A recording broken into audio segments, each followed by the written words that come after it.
certain models, right? And I think it was a great point to mention Kofi because, for 10 years, most people regarded Kofi as one of the best underused talents in the company. But, I mean, when you look back on his career, you're going to say Kofi was not only a member of one of possibly the 5 to 10 greatest tag teams in the history of WWE, but he also got to do something that a very, very select few people ever get to do, and that was win the WWE Championship at WrestleMania, So Otis definitely, I think, appeals to both in the sense that he's just got like that very old school 80s style of way about him.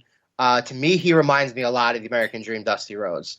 I just think he's so charismatic. He's so fun to watch. He's so joyful. And everything he's been doing with Mandy. And then we mentioned this on a previous podcast, too, where it was actually Mandy's idea to start the Otis storyline. She pitched it to Vince McMahon. He loved it. They've been running with it. And now that Otis is getting so popular, I didn't know that. Wow. It was Vince's call to have Otis win Money in the Bank. So this goes to show you that Vince is listening to us. Does it happen all the time? It doesn't, but it does happen. The IWC would like to make you believe that it doesn't happen, but it does. Yeah, I think Anthony Tucker gets screwed from this because he goes from being in a tag team and now he's probably not going to be on TV anymore. You know the heel turn's coming, or he's gonna get jealous and have a feud with Otis, and then that's the end for him. So I feel sorry for the guy. But what do you think is next for Otis? Do you think he's gonna hold it for a while? Do you think he's gonna cash in? Do you think AJ Styles says on Raw or SmackDown at some point, well, I actually held it, but I dropped them the transfer, like in baseball, and they bring in a ref for the replay of the transfer, and he actually had the briefcase. And how do you see things playing out with Otis? The way you put it, second part, I mean, I would love the replay, like have a ref come out, but I think the next pay-per-view, he probably loses the Styles. Maybe they have somebody come out, or maybe he wins. Maybe he goes in and Undertaker or they play Undertaker's music and Styles loses that way. I don't envision him being a champion, and I think it's for the reason that Joe said is, I think people like him, but I think they're going to end up putting it on someone who's a bigger name. I think this is them holding it off, giving you a storyline with the championship until Roman is feeling confident enough to compete consistently. Because correct me if I'm wrong, but I haven't seen him since he backed out of Mania because of his health problems. He's not coming. He just had twin kids, so we don't want to expose them. So he's not going to be back until they're back in front of, or I guess maybe until there's a vaccine or something. But it's crazy, and it's really tough to watch these shows right now with no audiences. I think they need to at least have them live. They need to have them at least live again because I don't like these pre-tape shows. Well, I don't mind them, but there's certain things, like you said, the Otis and Mandy moment at Mania would have been awesome. It would have been a huge pop. Drew McIntyre winning at Mania would have been huge. The matches, Mania was perfect in an extent that all the matches were entertaining. It's just that when you watch a regular wrestling match with no fans, to an extent, it just doesn't work. Like you said, I can't wait for fans to be back. But even with Asuka, I thought it was done well. They've done those pre-taped matches, Taker, the Funhouse match. Those have been good. But the crowdless regular matches, like that Sasha Bailey match with Tamina, was terrible because there was no crowd noise and it just didn't work. Right, and I think what you're tying to crowds here, Joe. I think there's really if Otis holds on to the briefcase, there's only two options here. One, the first show in front of fans, he has to cash in and win. Mm-hmm. Okay, that would be sick. Or he has to cash in WrestleMania and win, and he needs to end the Fiend or something like that because that would just be, oh my gosh, Joe, that would be fantastic. Yeah, I agree with you in the sense that I don't think we've seen Seth cash in at WrestleMania, but we saw him like crash the party. And we've never had somebody with the briefcase, 4 or 5 months out say, I'm going to cash in at WrestleMania, whoever the champ is going to be, right? So I think with Otis here, you have a situation where a lot of people think he's either going to defend the briefcase, lose the briefcase. Some people I've seen offer the suggestion he might challenge for the tag titles. I don't know if that's going to happen or not, right? So there's this level of unpredictability here that honestly nobody knows what's going to happen. But I think you can use that to your advantage. And NXT champ, maybe? No, I wouldn't say that. I think Otis is the kind of character who he does not need to have a reign necessarily with the World Championship. If they were to have him win the championship and have him win it and hold it for a few weeks or a month or two, right?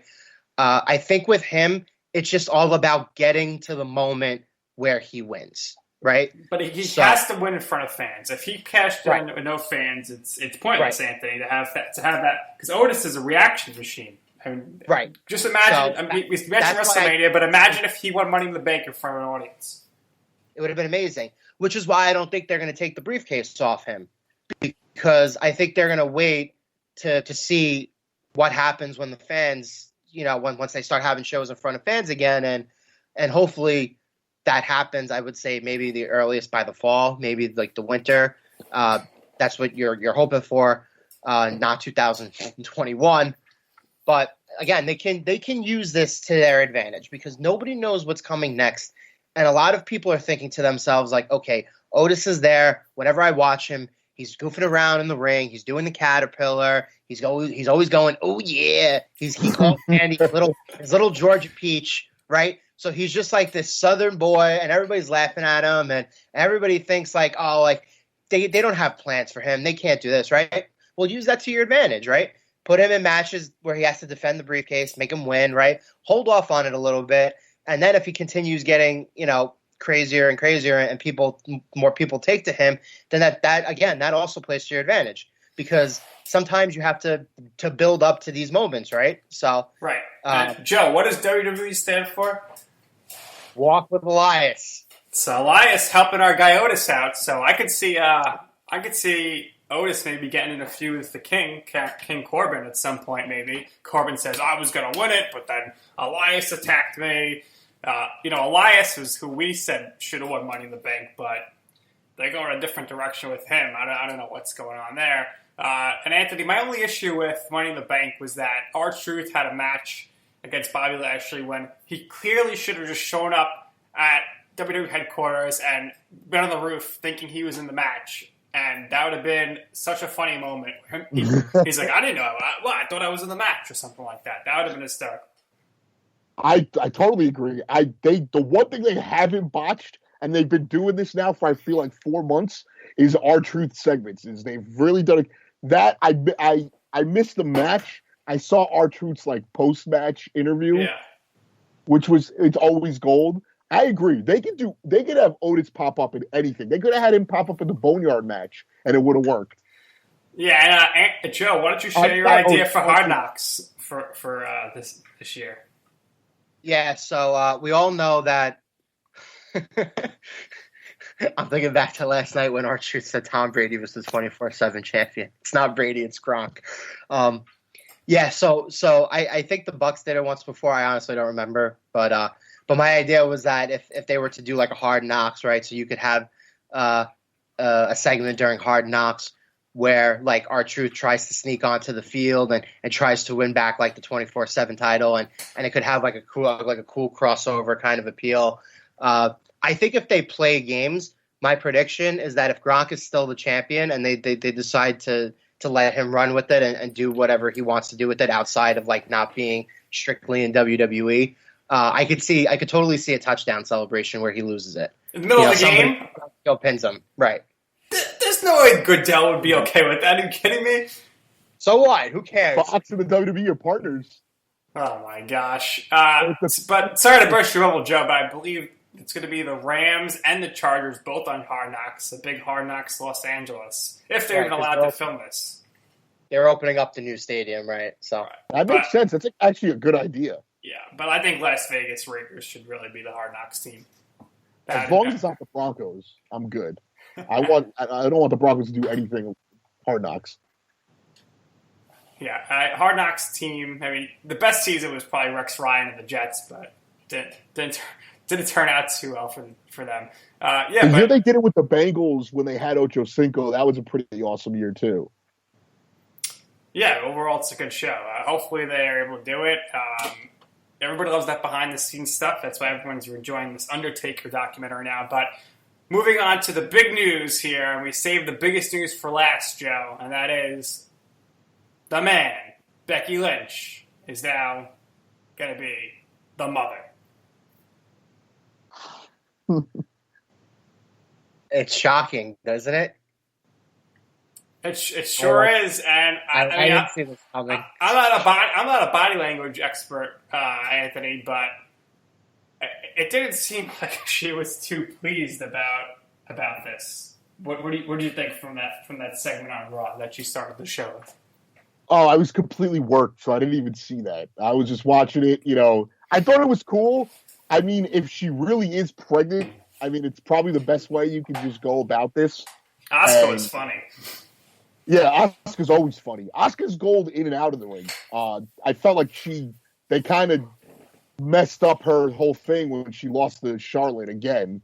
I don't know. I'm okay with it. When it comes to stuff like this, I never know what to believe. Like, who knows if she shows up at the next pay-per-view and like she's not pregnant, or she said she had her kid already? Because the WWE will bring back a human being from the dead week to week. So what's to say if they say a child can't be born in a month?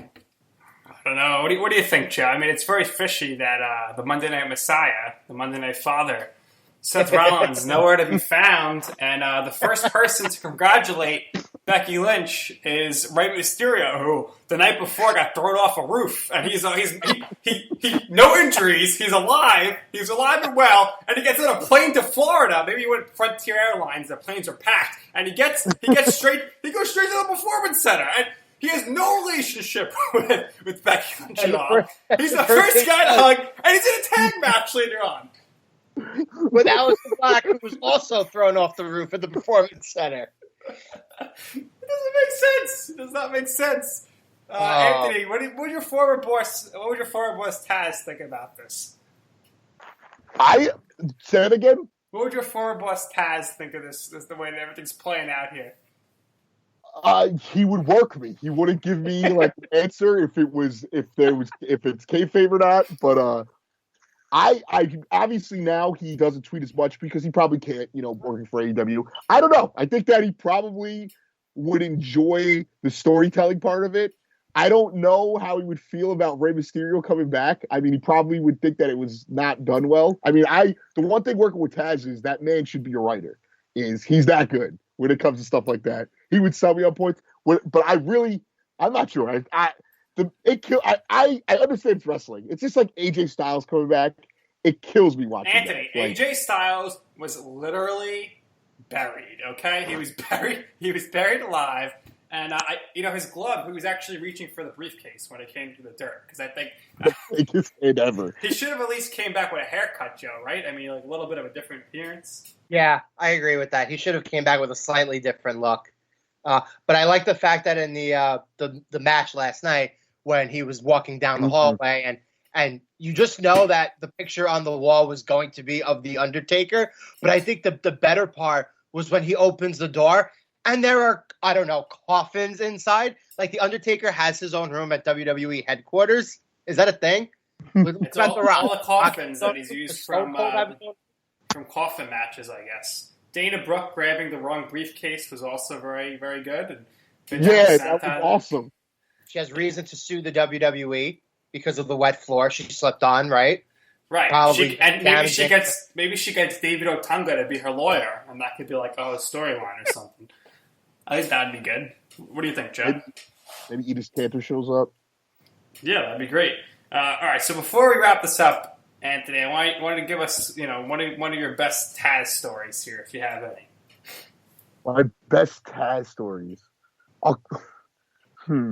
I'm trying to think of one. So I once challenged Taz to pool basketball on air, and he was seriously ready to throw down and go to a pool somewhere and play basketball.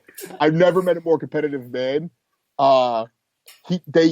They bullied me. Not bullied. I mean, I did it willfully, but they bullied me into rapping on the show where I made a complete fool of myself. And then Taz actually thought I was a legitimate rapper, like could write and rap. And when I did it behind the scenes, he's like, dude, What was that?